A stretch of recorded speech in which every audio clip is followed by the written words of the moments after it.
Hi friends, welcome back to our channel Sweety chit chats. అందరు ఎలా ఉన్నారు? నేనైతే చాలా బాగున్నాను. ఈరోజు కార్తీక పురాణం 18వ అధ్యాయం సత్కర్మానుష్ఠాన ఫల ప్రభావం.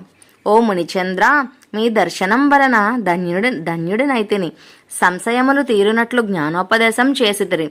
నేటి నుండి మీ శిష్యుడనైతిని. తండ్రి, గురువు, అన్న, దైవం సమస్తం మీరే. నాకు పూర్వ పుణ్య ఫలితం వలనే కదా మీ బోటి పుణ్య పురుషుల సాంగత్యం తటస్థించను. లేనిచో నేను మహాపాపినై మహారణ్యములో ఒక మొద్దుబారిన చెట్టులా ఉండేవాడిని. తమ కృప వలనే కదా నాకు మోక్షం కలిగినది. మీ దర్శన భాగ్యం లేని ఎడల ఈ కీంకారణ్యంలో తరతరాలుగా చెట్టు రూపంను ఉండవలసినదే కదా. అట్టి నేనెక్కడా? మీ దర్శన భాగ్యం ఎక్కడా?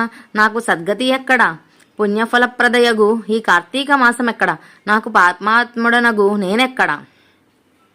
ఈ విష్ణాలయమందు ప్రవేశించుటెక్కడ? ఇవి అన్నీయు దైవిక మగు ఘటనలు తప్ప మరొకటి కాదు. కాన నన్ను తమ శిష్యునిగా పరిగ్రహించి సత్కర్మలను మనవుడెట్లు అనుసరించవలయునో దాని ఫలమెట్టిదో విశదీకరింపడని ప్రార్థించను. ఓ ధనలోబా, నీవడిగిన ప్రశ్నలన్నయూ మంచివే. అవి అందరికీ ఉపయోగార్థమైనటువంటివి. కాన వివరించదను, శ్రద్ధగా ఆలకింపుము అని ప్రతి మనుజుడు ఆ శరీరమునే సుస్థిరమని నమ్మి జ్ఞానసంయుడగు చున్నాడు. ఆ భేదము శరీరమునకే గాని ఆత్మకు లేదు. అట్టి ఆత్మజ్ఞానం కలుగుటకే సత్కర్మలు చేయవలనని సకల శాస్త్రములు ఘోషించుచున్నవి. సత్కర్మనాచరించి వాటి ఫలము పరమేశ్వరార్పితము. మనరించిన జ్ఞానం కలుగును. మానవుడే జాతివాడో ఎటువంటి కర్మలు ఆచరించవలయునో తెలుసుకొని అటువంటి ఆచరించవలయును.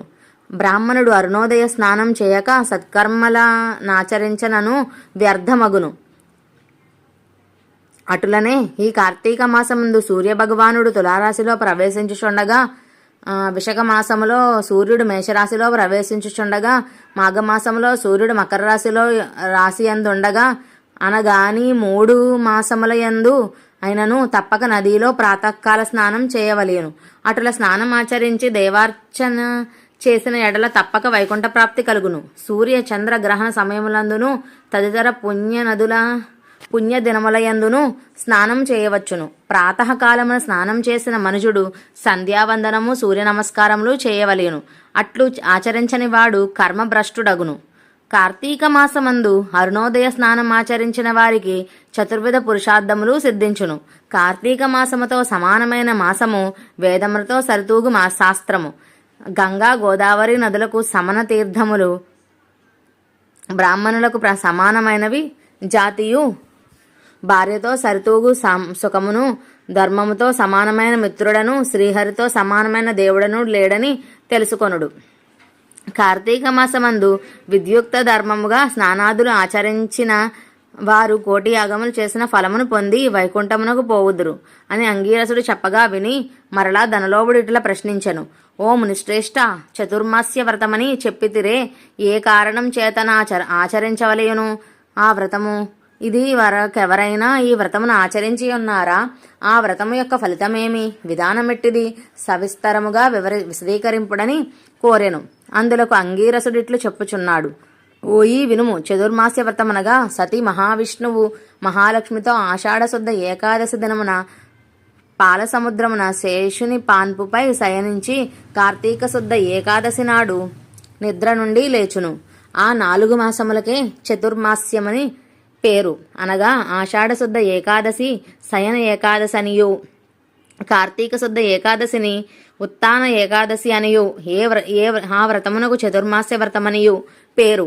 ఈ 4 మాసములలో శ్రీహరి ప్రీతి కొరకు స్నాన, దాన, జప, తపాది సత్కార్యాలు చేసినచో పుణ్యఫలము కలుగును.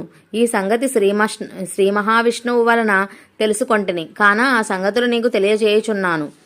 తొల్లి కృతయుగంబున వైకుంఠమందు గరుడ గంధర్వాది దేవతల చేత వేదముల చేత సేవింపబడుచున్న శ్రీమన్నారాయణుడు శ్రీ లక్ష్మీదేవి సమూతుడై సింహాసనం మీద కూర్చుని ఉండగా ఆ సమయం నారద మహర్షి వచ్చి ఆడ్మనేత్రుండను, చతుర్బాహుండను, కోటి సూర్య ప్రకాశముండను, ఆగు శ్రీమన్నారాయణ్ణి నమస్కరించి ముకులిత హస్తాలతో నిలబడి ఉండెను.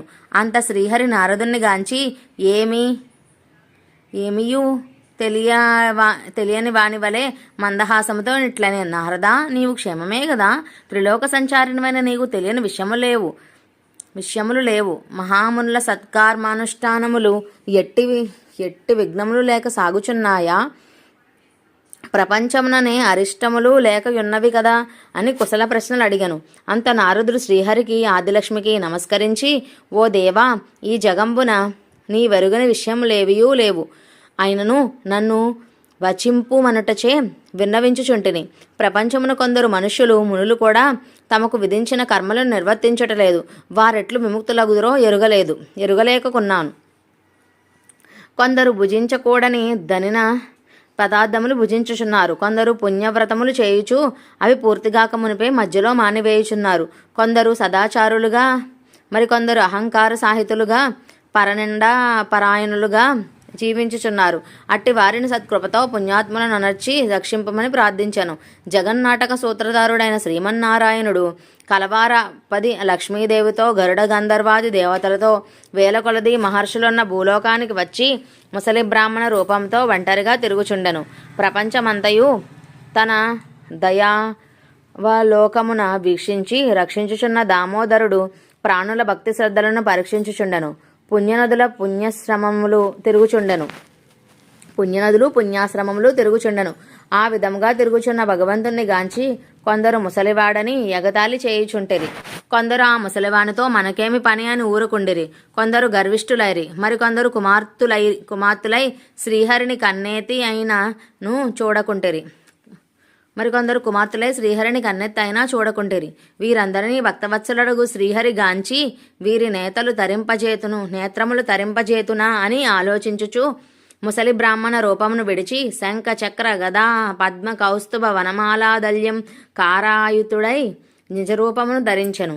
లక్ష్మీదేవితోడను భక్తులతోడను ముని జన ప్రీతకరమగు నైమిసారణ్యమునకు వెడలను. ఆ వనమందు తపస్సు చేసుకొనెను. కొనుచున్న ముని పొంగవులు స్వయముగా తమ ఆశ్రమంలో కరుదించిన సచ్చిదానంద స్వరూపుడగు శ్రీమన్నారాయణ్ణి దర్శించి భక్తి శ్రద్ధలతో ప్రణమిల్లి అంజలి ఘటించి ఆది దైవములగు నా లక్ష్మీనారాయణుట్లు స్తోత్రం గావించిరి.